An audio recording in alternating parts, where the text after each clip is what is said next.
정치 관련 주제로 넘어가겠는데요. 지난주에 태극기, 이 구겨진 태극기 때문에 한바탕 논란이 있었죠. 그거에 대한 조치가 나왔습니다. 보시죠. 중앙일보입니다. 외교부 구겨진 태극기 담당 과장 보직 해임입니다. 한국과 스페인 외교 차관 만남이 있었고 그 만남 때 양국 국기가 걸렸는데요. 이렇게 태극기가 이제 구겨진 태극기. 행사 직전에 외교부 직원들이 이걸 어떻게 좀 펴보려고 손으로 이렇게 비비고 문지르고 했지만 펴지지 않은 상태로 이렇게 내걸려서 이게 공개가 되면서 아주 논란이 됐었죠. 결국은 담당 과장이 보직 해임이 된 겁니다. 그런데요, 여기 중앙일보는 이런 부분도 있습니다. 이 정도 선에서 그냥 끝나는 것이냐? 왜냐하면 외교부의 여러 가지 실수하는 모습이 그동안 계속 잇따랐거든요. 나라 이름을 틀린다든가 사진을 엉뚱하게 올린다든가 대통령이 다른 나라 말로 인사를 하게 된다든가 여러 가지가 있었습니다. 그동안. 자, 보시죠. 강경화 장관 체제에서 외교부의 외교 실수 및 결례는 일상사처럼 일어났다. 그렇습니다. 옆에 보시면요. 외교부 조직의 기강회의가 도를 넘었다는 비판이 나오고 있다. 강경화 장관 문책론도 확산되고 있다. 이런 얘기입니다. 관련 기사 하나 더 있습니다. 보시죠. 서울신문 기사인데요. 구겨진 태극기 외교부 담당 과장 인사발령. 옆 부서에서 빌려오는 등 조치를 못했다. 그 책임을 물었다고 합니다. 사건 사흘 만에 인사발령이 났고요. 해당 과 직원들 대상 진상조사도 벌일 전망이라고 합니다. 자, 최영실 의원님. 네. 그런데요. 근본 대책은 아닌 것 같아요. 이 정도 선에서 그냥 끝내려는 것 같기도 한데. 나사가 많이 빠져도 많이 빠졌죠. 외교는 사실 의전이고 품격인데 의전과 품격이 사라진 외교를 갖고 어떻게 대한민국이 세계 속에서 나가서 명함을 내밀지 사실 굉장히 좀 황당스러운데요. 어쨌든 강경화 외교장관을 문재인 대통령께서 데리고 오신 것은 결국 다자 외교를 잘할 수 있는 그 적임자다. 이렇게 해서 모시고 왔지 않습니까? 그렇죠. 유엔 근무 경력이 유엔에 있으니까요. 계신 경험이 있어서 다자 외교를 통해서 우리가 새로운 활로를 한번 모색해 보자는 것이 대통령의 뜻이었는데 사실 우리나라는 참 미국을 중심으로 한 양자 외교에 굉장히 che중한 그러한 측면이 있었죠. 한미 관계, 한일 관계, 한중 관계 이런 우리 한반도를 둘러싼 4대 강국과의 그러한 양자 외교에 중점을 뒀었는데 그 강경화 장관을 데리고 옴으로써 동남아라든가 아세안이라든가 여러 가지 다자 외교를 통해서 우리나라가 새로운 활력을 모색해보자는 그런 뜻이 있었는데 그렇다면 그런 적임자로 데려온 강경화 장관이 다자 외교를 통해서 과연 무엇을 했는지도 사실 궁금합니다.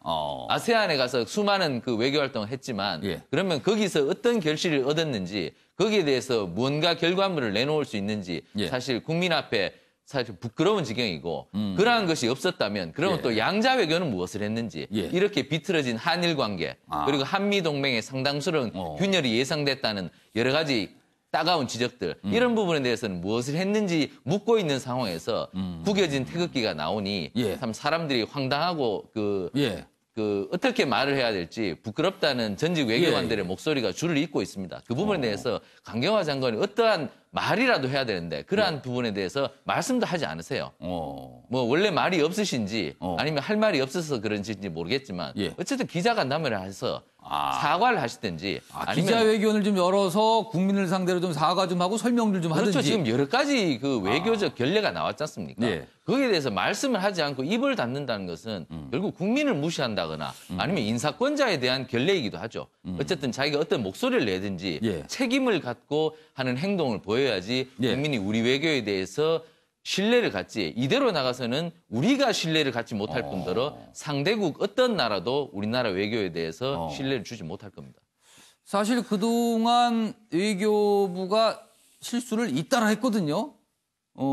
나라 이름 아까 제가 몇 가지 말씀드렸는데 그런데 조금 보면요. 지금까지 이 구겨진 태극기 이전에는 어떤 상대국에 대한 실수입니다. 그 나라 이름을 틀리고 지역을 틀리고 사진을 잘못 올리고 인사말을 잘못하고 이런 거거든요. 그런데 이번에 구겨진 태극기는 우리 것에 대한 어떤 실수였어요. 자, 그렇다면요. 상대국에 대한 결례는 그동안 뭐 조치는 안 들리거든요. 어떤 조치를 취했다는가, 뭐 책임자를 어떻게 문책했다는 얘기를. 그럼 상대국에 대한 결례는 뭐 가볍게 여기고 우리 태극기가 문제가 되니까 보직해임을 뭐 이런 겁니까? 어떻게 이해해야 될까요? 이 상황을. 박원석 전 의원님. 글쎄 뭐 그런 거라기보다도 저런 실수들이 예. 누적이 되고 더 이상 이걸 넘어갈 수 없다라는 판단이 들어서 어떤 조치를 취한 게 아닌가 싶은데요. 예.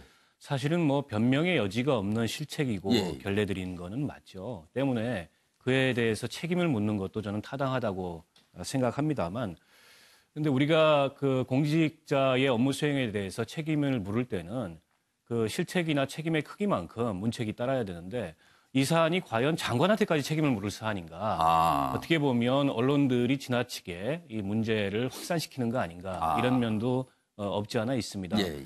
좀 전에 우리 최경철 위원이 말씀하셨듯이 다자간 외교의 전문가로서 그 전문성을 기대하고 예. 강경화 장관을 이제 외교부 장관에 앉혔는데 예.